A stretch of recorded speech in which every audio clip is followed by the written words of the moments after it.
So I thought I'd make a video. Um,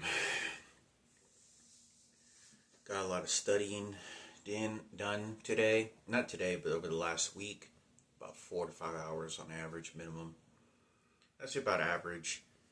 I have to relearn geometry, algebra, polynomials, graphs, functions.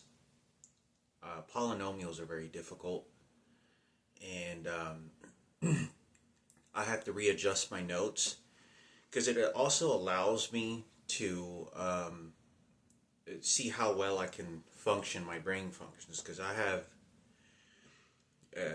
tremendous amounts of pressure and all these things that are going on outside of the reality of the world that I try to stay away from in order to keep a healthy mind.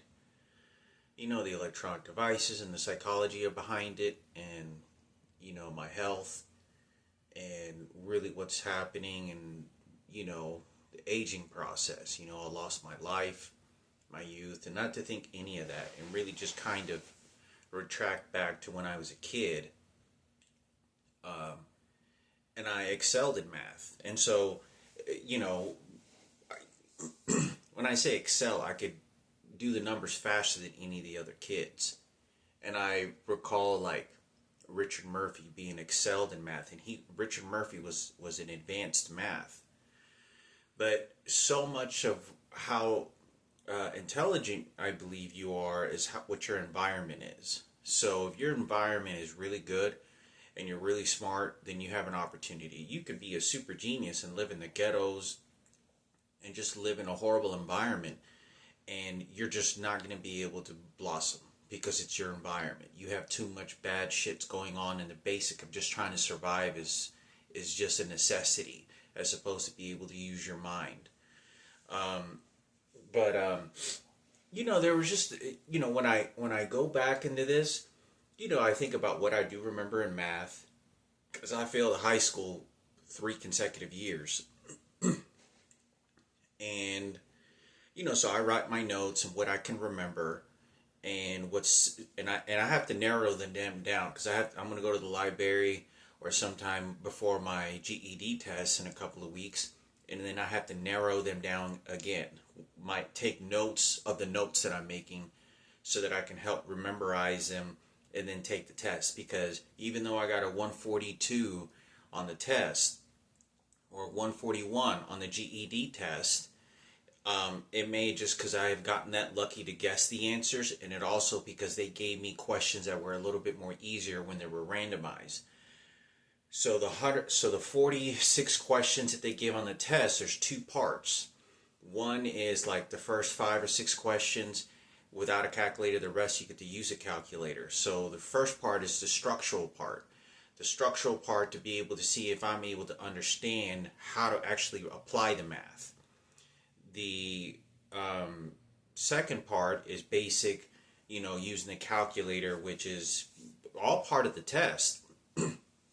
But I'm able to find out the answers without actually trying to find out the answer, the exact answer. So I can estimate or do a probability, which is still kind of cheating in a way, because the way that you're supposed to learn by understanding math is that you can apply it to your life. For an example, I was in Vermont, and I learned how to do some sort of I did some sort of math problem where you multiply the time that it takes for you to travel 1 mile to get how long it would take you to travel 3 miles. And so I figured out this, and I got the answer right, and I thought immediately in my mind I had this calculation that was a perfect question, would be a perfect math question. You know, if it takes me 45 minutes to walk 3 miles to get to work, how long will it take me to walk, you know, exactly 5 miles? And so I remember thinking of the math, but then I kind of got lazy, and I was just like, you know, and decided to go ahead and just do a probability and not even worry about it. But I remember thinking that I learned the math to do this, but I didn't do it.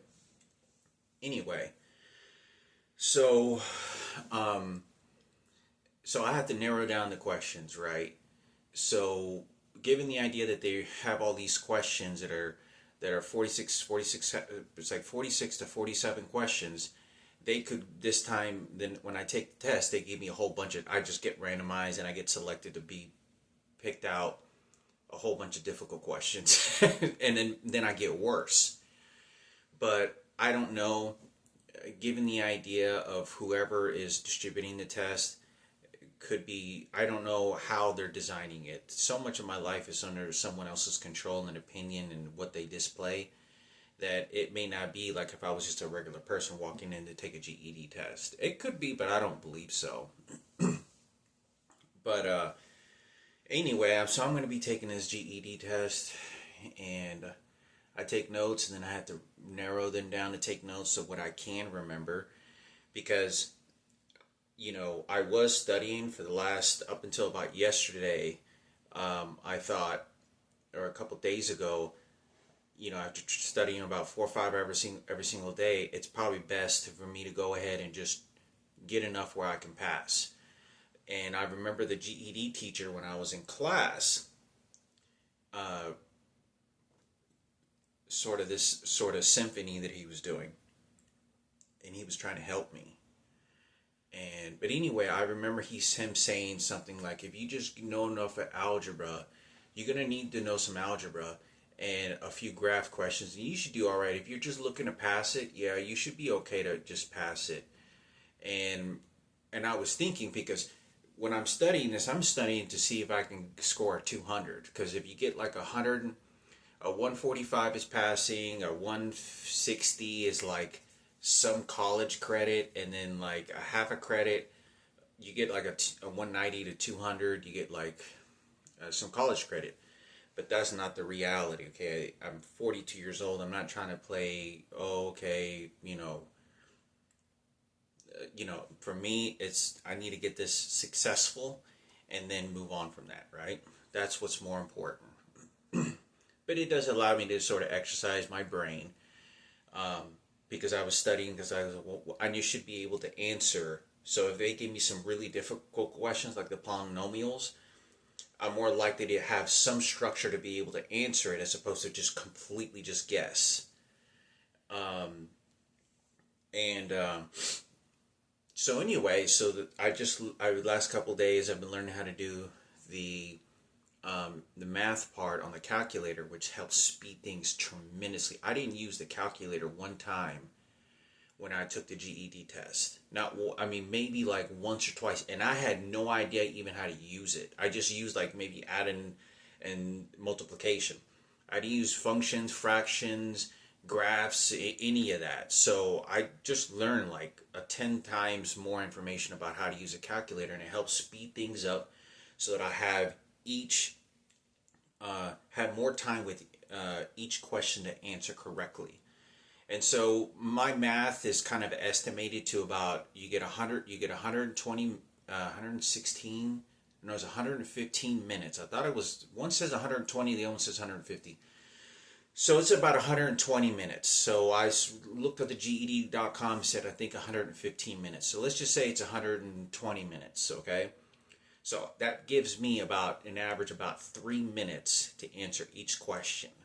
So 3 minutes, I get to kind of be leisure about it. I kind of sort of calm down a little bit, figure out what I can remember, what works, and work these exercising patterns so that I feel very familiar with the calculator. Because when I'm working on the calculator, I think to myself what I could forget, or how do I immediately feel comfortable. So if it's something that I know, like how to get these square roots to, then I have to push the arrow to the right so that make sure I'm not on that hyphen, so that I can add the addition, as opposed to if I were to be right next to the number, it would change the whole mathematics and continue the square root bar all the way across, and that's completely different. That's completely not what I want, because that's not answering the question correctly on the calculator.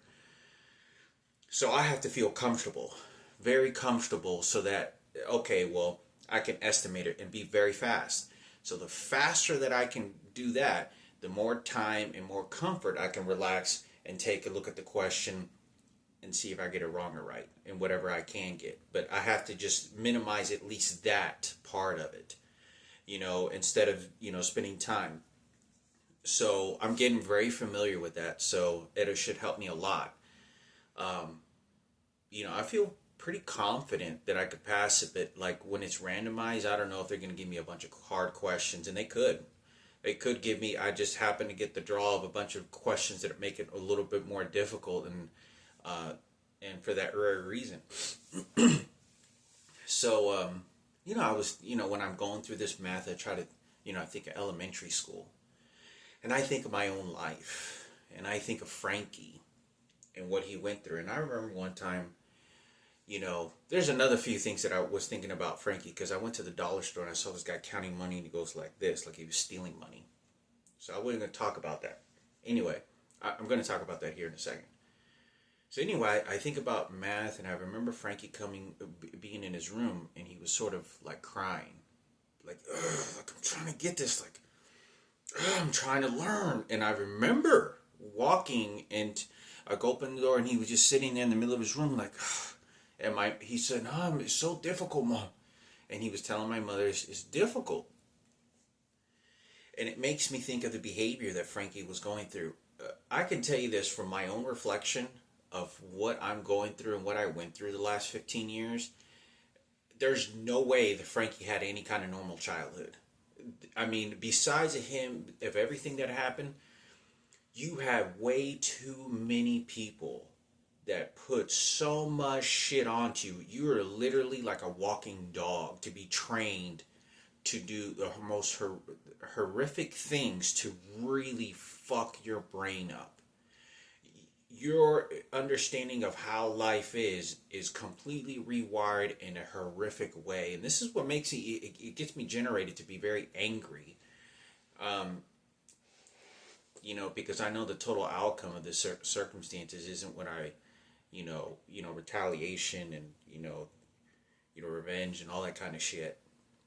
But whoever is wanting to pull the trigger is scared to pull the trigger, and they don't want to pull the trigger because they're fucking just want to play sympathy shit.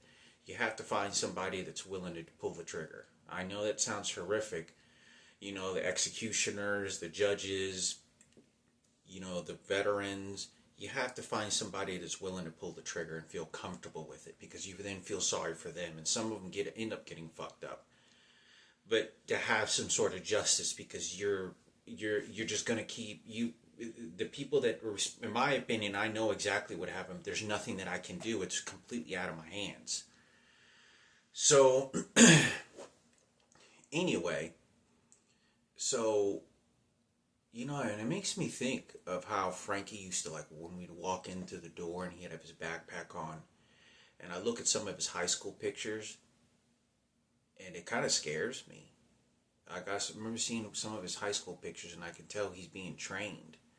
And the reason is because they don't want anybody to know what had happened.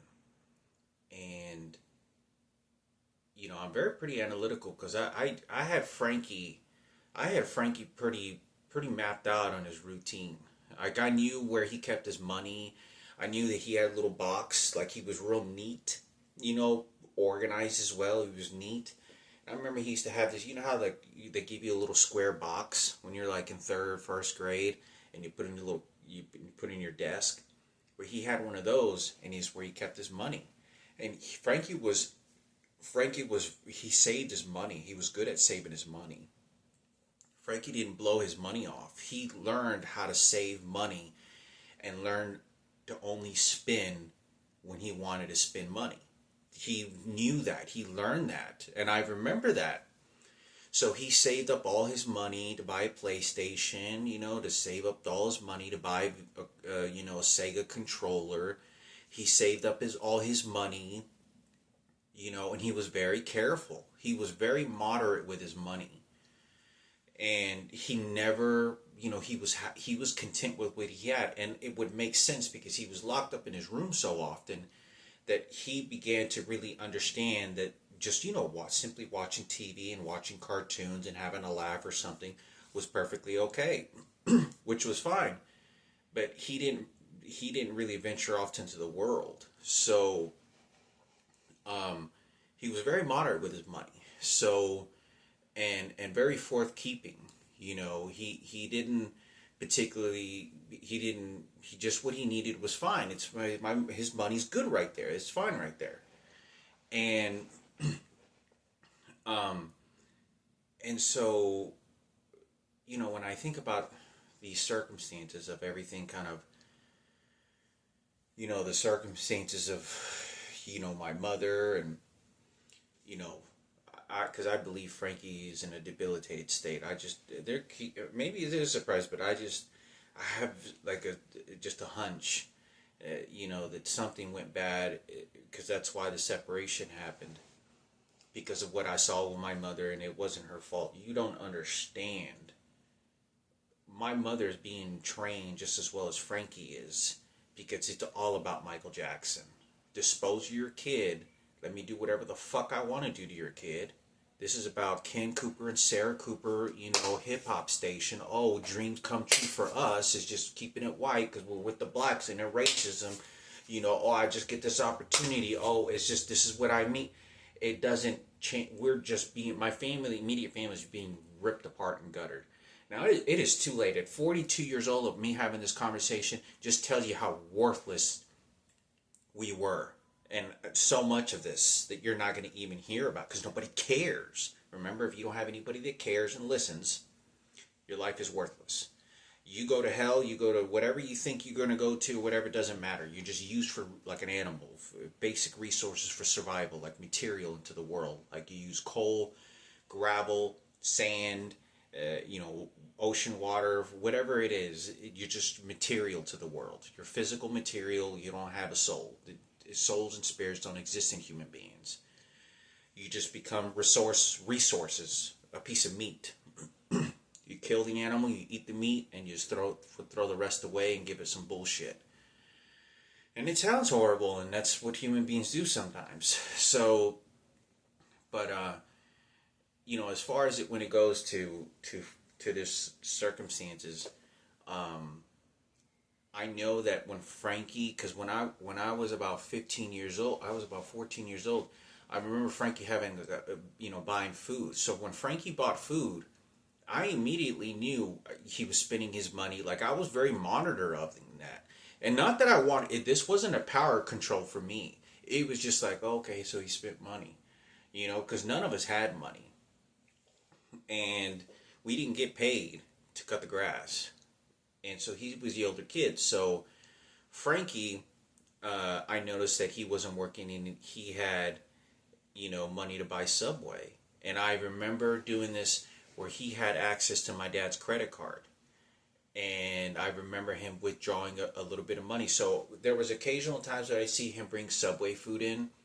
He wasn't a big fan of eating fast food all the time. He did a couple times, but he would prefer Subway. He prefer, you know, eating healthy foods, vegetables and all that kind of stuff, and he knew it was healthy for him. So he was like, he would kind of get happy about it, because that's what I remember. So I knew that when he spent money, he was very moderate. It was just, you know, to get something to eat. It was stealing money, but I didn't figure that out because I knew he wasn't going to gorge in on the money. But you got to keep in mind that this whole process of situation, there's no existence of the horrific things that have happened to Frankie that's being ever explained. So, you know, there's a tremendous amount of guilt. I feel very, you know, mentally downplayed that I wasn't intelligent enough to figure that out. That is a disappointment, extreme disappointment for me personally, because I should have been able to mentally figure that out.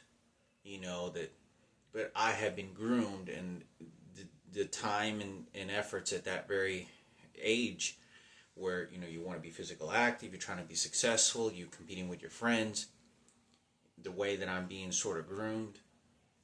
And that's probably one of the probably all experiences, my disappointing of that I did not have the mental capacity and ability for some reason when I know that I did, but for some reason I didn't.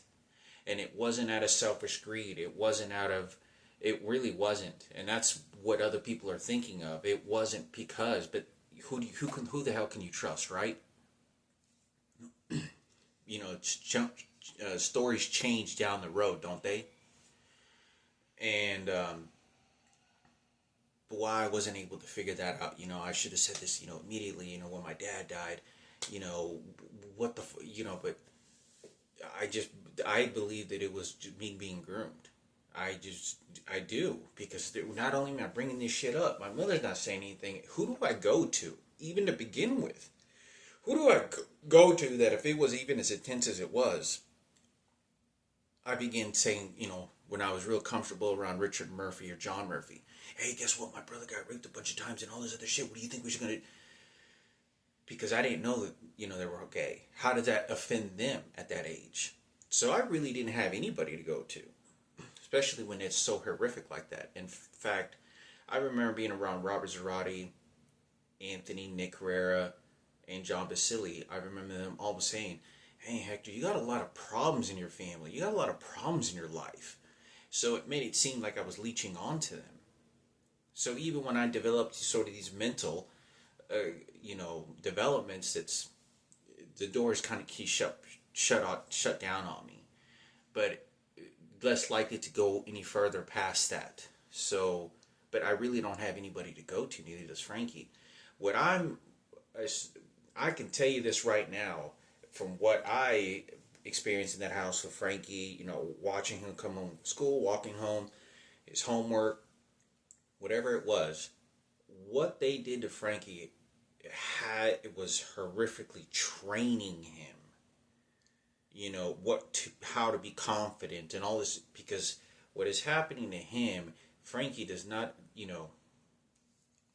what's happening to him is so horrific, because I went to McDonald's the other day.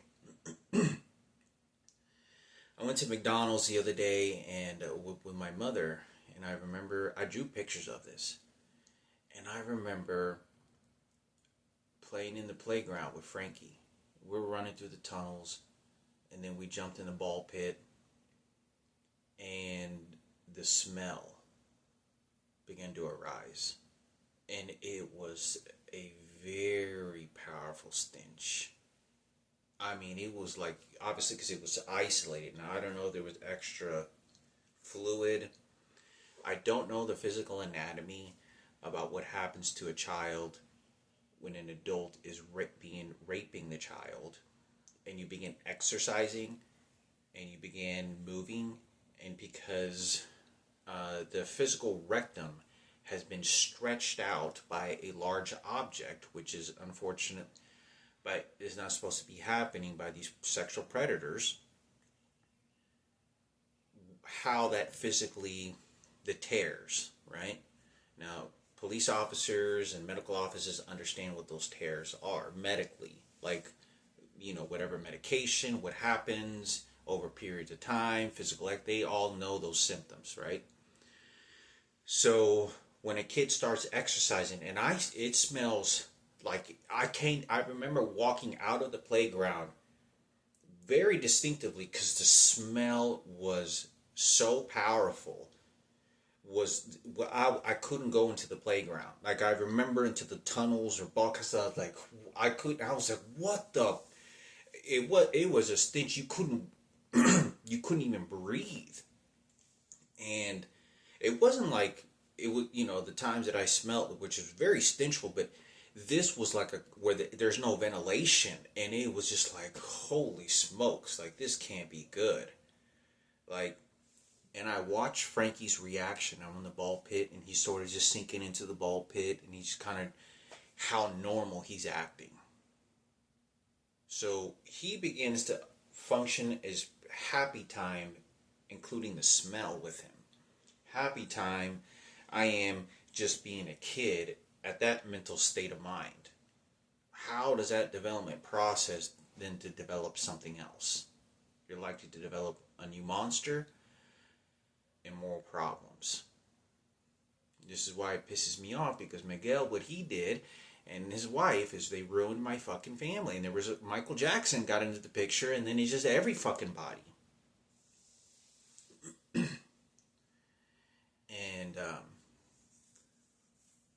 you know, there's just no way I can tell you right now if Frankie was being groomed beyond anything, that what he was experiencing was a mental anguish that you just don't have any choice. It's almost like you don't even have time to feel remorseful for the horrors that are happening or what you're doing to yourself, because of the abuse and training of how other people are training you.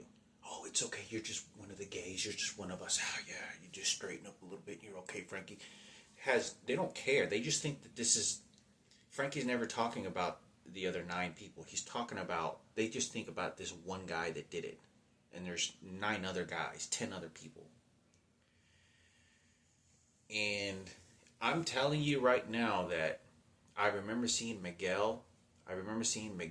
This is over at the Red Roof Inn. Yeah, the Red Roof Inn, where I used to go to McDonald's. It's over by Beltline. Was it like Beltline and I-35? There's like it used to be a Taco Bell, but now it's like they have like a Chevron, the Red Roof Hotel, McDonald's, Sandy Lake Road. That's where it's on. Sandy Lake. I don't even know if it's there anymore. I don't think it's there anymore. But that's the McDonald's we used to go to when I was a kid. And that's where it all happened. Scott Springer, I actually saw him there once. And we talked. I don't know if he can remember. He probably can remember. I saw him and his dad there. But I don't think Frankie was there that day. I remember seeing Miguel and Diana many years ago. And they followed us there. I don't remember if they met us up there. I don't remember if then they showed up afterwards. But I want to say they showed up there. And so they wanted to see if my mother... You don't understand how predatorial Diana and Miguel are being. Maybe he found out, because they're immediately looking at this person. How stupid are you? Did you figure out what I did to you? Did you see I raped your little kid? Oh, okay, now let's just come on. Like, that's exactly what they're doing. You can see in their eyes. You can see their focus. You can see what, as a team of molesters, as child molesters, perpetrators, okay, they're working as a team, and they're both facing my mother, but they want to say, okay, now just eat your ice cream, and just totally observing. This is all they're doing. I'm not sure if Mickey was there with him. He could have been. And I remember my mother, oh, hi, Dan, I did, but I don't know what the intensity was, if Diana ever put her hands, or Miguel ever put their hands on my mother or threatened her after Frankie being molested and raped, to then keep her quiet. Because remember, you have stupid wetback that doesn't have a brain for nothing more than has a shoebox for a brain, and a bag of rocks, and then, let me just go and victimize this person, because it's all about survival. This is survival. I'm going to get away with, because remember Michael Jackson, gay community power. So, I remember that 100%. So, we ended up getting and leaving, but I want to say that my mother's sort of reaction is like, did you touch my child maybe? Did you do something? But you got to understand, my mother's state of mind is not bad. You just, in my opinion, I could be wrong. Either I'm not the professional. Remember, President Barack Obama is a professional, and he understands what the hell's going on. And, but the idea of is, I do not believe,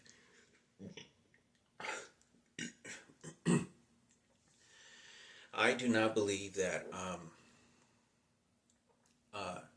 my mother was in any way intentionally with a dark mind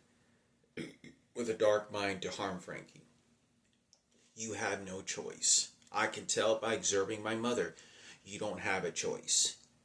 Your mental capacity is about surviving, not about being the teacher and analyzation. You're just trying to protect the mother bear is trying to protect your young, but you have more powerful people involved, and that's why I saw Miguel and Diane. You can maybe talk to Mickey. Talk to Mickey about this. Mickey will tell you, because he was facing his back toward us, and we were outside in the playground. at McDonald's eating outside on the tables. Ask Mickey about this. He might be able to remember. And he had his back face toward us a little bit, or a little bit to the side. But I'm going to say he had his back toward us. Diana and then we're looking at this, and we were sitting over here facing toward the playground with the windows back to us, right back to the entrance of the McDonald's. But I think it's important for me to talk about because, you know, Frankie is now in a playground and this is happening. And I don't even know if Frankie's eyes started getting red.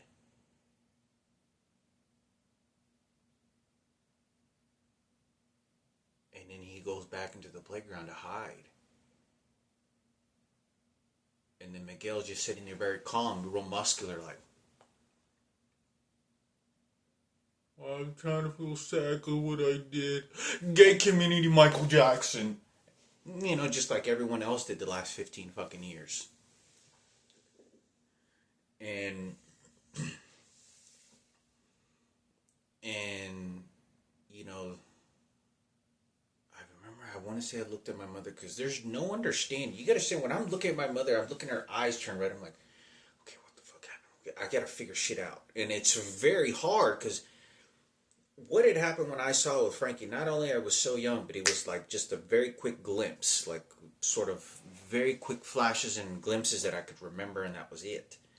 And then I got groomed for so many years and didn't understand any of this, and I was like, maybe it was just a dream. Maybe I was asleep and had a nightmare or some shit, right? Because I used to watch horror movies, you know, when I was a kid. You know, the Freddy Krueger movies and all kinds of stuff like that. You know, but it's healthy for me not to think about it because I get very terrorized the deeper I think about what Frankie went through, and it's not doing me any good anymore because I can't do anything about it. Even if Frankie's healthy and whatever it is, you can't. I'm telling you right now, you cannot have a good mental state and think that you were ever going to be making good decisions, even though you thought you could and you were trying to because of what you went through. You're not, because you have too many motherfuckers involved that are really fucking bad people. Their interest is for Michael Jackson. Their interest is, let me feel sorry for Michael Jackson and this community member. They don't give a fuck about this kid. They don't give a fuck about my wetback mother. They don't give a fuck about me. This is because maybe there were some other people that got involved and said, wait a minute, no you're not, and were probably trans or gays, and thought, okay, they had a little bit more of just a little bit more of an edge, as opposed if it was like a straight heterosexual female. But like I said, you know, I remember this, and I want to say Frankie kept his head down on my mother, kind of eyes getting red, like he probably did something. But you just keep moving forward. You just keep going. And I'm telling you, you don't have a choice. Your way of survival is hoping in the kindness of others. They're not going to do something as basic and simple as to fucking rape your kid. You know, you're just trying to survive. This doesn't take a genius of mathematics. You're just trying to have a good time and go to a playground safely. You know, enjoy you and your child's experience in this world. It doesn't take genius. You're just going to a park and having a good time. That's it. That some perpetrator isn't going to do that. So, but you have too many people involved. And let me tell you something. There was a number of things that I caught even in my middle school years that I remember that was the teachers understanding who was a homosexual kid, who was a gay kid, and secure their grades and give them better grades and give them better comfort immediately, simply because they were gay.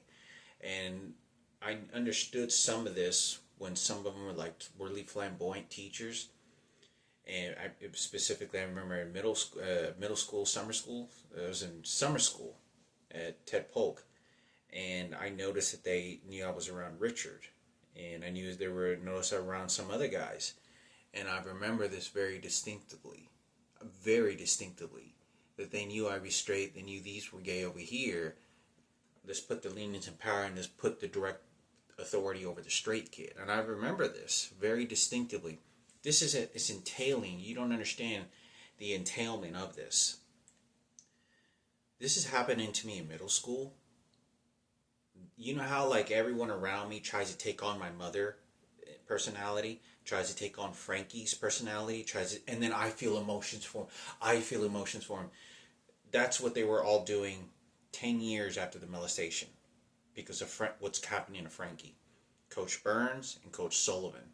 Coach Sullivan sort of stepping in front of me, scaring me when I was walking with Richard because you're one of us. And I remember Richard saying, oh, Coach Sullivan, yeah, Coach Sullivan. So there's a very strong homosexuality that the teachers are doing to the kids. Whatever comfort is to build allies because, oh, this one's straight. Oh, it's okay. You see, we keep the gays and straight and gays in power. But nobody notices this. But they're all navigating to see who's. So there are times when I'm walking down the hall. There are times when I get these remembering things I notice in middle school or in high school. Middle school or high school or elementary.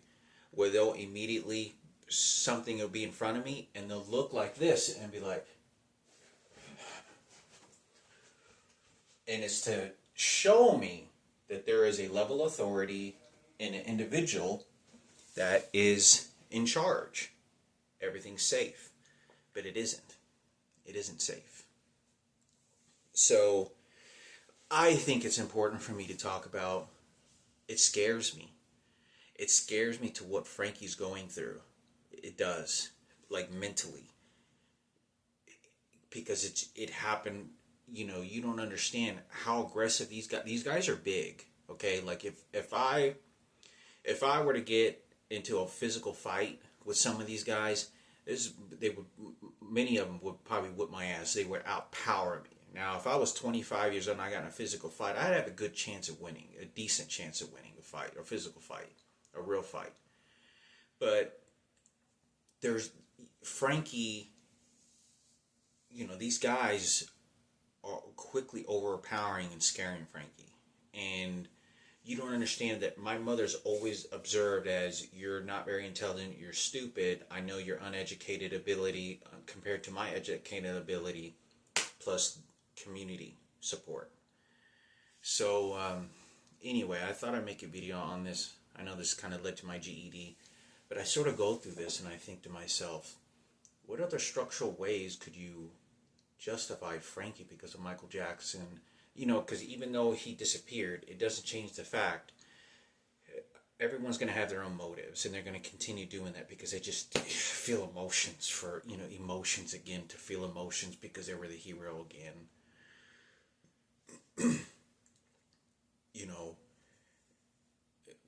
And it becomes very unhealthy because Frankie has no digestive system that he goes into his room.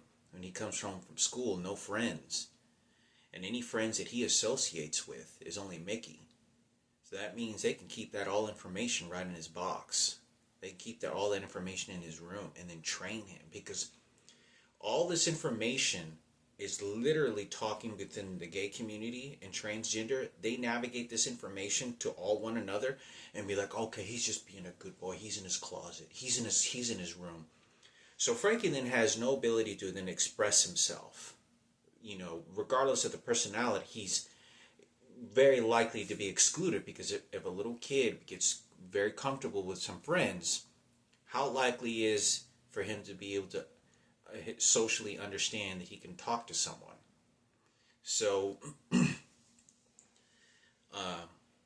I can't, this bothers me even more when I think about Ken Cooper and Sarah Cooper of the police department, because they knew about it. They were doing a live performance on stage, and I saw this shit. And I could have a conversation about the kids that were in that, and they were doing a live performance.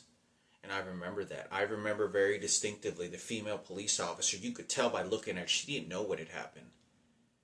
I don't believe that she could have known what had happened. She might have, but I remember the police officer and looking and turn around like, because there are cases where police officers have to arrest another police officer or an off-duty police officer, but there's a certain type of training that they understand that there are teams no matter what, but there's the individual of you are the authority and what's proper judgment, and then let the judge take care of it depending on how level of your authority and what is it, common sense of law, of the basics of human law you want to apply to the world will determine those circumstances. But they have their own training situations like that. So,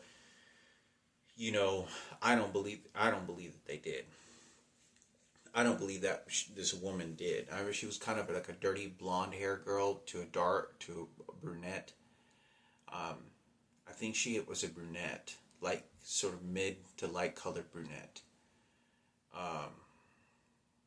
To maybe dirty blonde hair, like a dirty blonde hair, but I think she was a brunette, more likely. I think like a 70% brunette. Very light, very, very light skin. But anyway, I thought I'd make a video on this because I'm like, I'm working on this math, and it's great, kind of gives me an idea to be able to, venture off, see how well my brain functions, learning process, how well I can retain memory. I definitely could tell this. I feel like I can't remember shit like I used to. I could retain the information I just don't feel like I can anymore. Like I can really retain the information. Whether psychologists are analyzing me to see how, okay, that's good enough brain function for Hector. From when I was younger, I could feel like I could retain the information well, and I blame that to some of the electronic devices they're shooting into my brain that causes me to forget shit immediately, and then my brain doesn't even want to trust my own brain anymore to remember the shit, just because you're trying to keep me healthy, because it's not good to remember a lot of shit. So, but I feel like, I used to be able to retain it very well, and I can feel a little bit of a decline of remembering, being able to look at numbers and understanding and be able to retain it very easily. I'm not sure also that may has to do with comfortability. I've heard situations where people talk about romanticizing with numbers, and that's why you feel really good with numbers. For different reasons, but anyway, I thought I'd make a video on this, and I think, man, it was, my mother just has no idea, and I remember that. I remember looking at my mother, and I was like, Frankie kind of kept his head down, and she looked at, this glossy of the eyes, I remember looking at Frankie like this, like like she carries the pain of her son, and this is the connection of her pain. And then, I don't remember this, if he had red under his eyes, or eyes started to get red, or he just didn't say anything, or he just kind of gets scared, like, oh, okay, because they showed up. If they showed up to a McDonald's or another place, and they live right next door to us, and it's Miguel all the time, what do you think that does to your mental state? You don't understand anything in life anymore. It is horrific. That motherfucker's a monster, and nobody wants to believe me. Both of them motherfuckers. And, it doesn't change the fact that the time is gone. Frankie were to be in a vegetative state of some kind, it ain't gonna change anything. The money's already been handed to Kenneth. The people that are already cleaning up for him. As long as I change the way that I look at things and I get brainwashed, it's still going to continue. You don't understand how horrific this is. This is as horrific it is because there's no justice. Nobody wants to pull out the hammer of justice, and you pay with your life. You pay with your kids' lives, motherfuckers. It's none of that shit, because that's how disgusting they were to my mother and me and my immediate family, because it's how well your money paid off for that house you bought and the cars and all this other shit. For Michael Jackson, because it's just Michael Jackson, this entailed for a very long time. So anyway, I thought I'd make a video on this. I'm working on my GED. I'm going to take tests in a couple of weeks. I got to take more notes, then narrow them down to something easy for me to remember. Structures unlikely to remember. Structures, numbers and relations, how I can, so when I take the test, it's like, okay, so I'm going to go take the test. Because who knows? Just maybe I get enough questions asked to me and I get college credit. That'd be crazy, huh? I'm trying to shoot for a higher score than I got any of the tests. And I'm trying to shoot for the idea that I get enough questions answered that, because I did not use the calculator but like once in one question, and it was only for like a simple multiplication. I didn't even use the fucking calculator at all. I had no studying, I did not look even at the formula sheet or understood anything of the formula sheet at all. Reference sheet, nothing. I just went in there just to get a feel for the test and jump right in there. Get the feel for the timing, get the feel for the questions, get the feel of how randomized it is, get the feel of what scratch paper or whatever dry erase board they had in there. Just get a feel for it. Just jump in there, knowing that I was going to fail. And could I guess enough answers right to pass it? Yeah, that was on my mind though. I knew I was going to fail it. But I get to understand how difficult the questions are when they're randomized. So, given I scored a 141, I know that I could probably, I know a lot more information. I'm in a passing grade now, but can I get enough questions answered to get score like a 165, 160 at least to get some sort of credit, which would be great. But I'm also have to focus on just study enough to pass. Anything that's really highly above some of the more difficult questions, very difficult questions, not to even work on those necessarily to even be able to answer them, because the key role is how fast I can use the calculator to give me more time to answer the questions. Let's just say I figure out,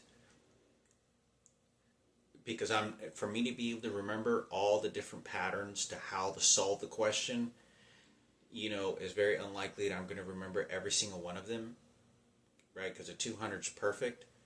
I have to be able to use the calculator fast. So it gives me a leisure time to ask, to properly have enough time for each question to then feel comfortable with whatever answer my best brain is able to do for that question for the moment. So, and answer more questions correctly, because there was probably at least 10 to 12 questions, I'm going to say, that I completely guessed on at the very end. I only was able to answer like 30 questions, or 31, 30, like, I want to say like 30 to 35 questions. And then the rest I had to completely guess. Like, I speed up before the time ran out. And probably out of those 2 or 3 questions, out of the 30 to 35 that I had time to think and do, about 3 of those questions, 4, maybe even 4, estimated 3 to 4, I had to completely just kind of guess, because I couldn't figure it out. But somehow still scored a 141, 142, something like that. So, we'll see how I do. So this is the discussion. It arises a lot of things, and it is kind of cool. It's the numbers are kind of a little bit fun, a little bit to see how well I understood a rectangle and how to figure out an area and use a formula sheet, and see what do I know knowing nothing, to see how well I can apply from nothing to something to figure out an answer. Obviously the first portion, no calculator. The second portion, you have to use a calculator. Most of all the questions, but maybe I think 3 or 4 of them, anywhere from 2 to 5 questions, 5 being the most, you don't get the multiple choice questions. You have to completely type in an answer. So you don't even get to choose a multiplication question. So it's just not figuring out an estimation of probability. It's also understanding very quickly that A, B, or C, or D, being able to get those answers, 2, 7, 3, 5, 8, whatever it is, n equals 7, is when I can't necessarily figure out a number, then use the answers that are already provided for me to then apply it to the question to figure out which one gives me the right answer, as opposed to knowing the structure. And not most of the questions are not like that. So, you know, I had to work out those probabilities and whatnot. So I'm hoping I pass it without a doubt. This is what I feel even supremely confident about. Once I get done taking the notes, I'm good to go. Even if I fail it this time and the next time, I have the notes what I need to remember to be able to continue to pass taking the test without doing any more studying at all to eventually pass it, because it'll be enough for me to pass it. The goal is for me to pass it. Okay, because college for me is done. Degrees are done for me. It's just about focusing on, if I take any college, it's going to be for fun. One or two classes here, a cooking class or a wood shop class or a computer website class, something simple, something I enjoy.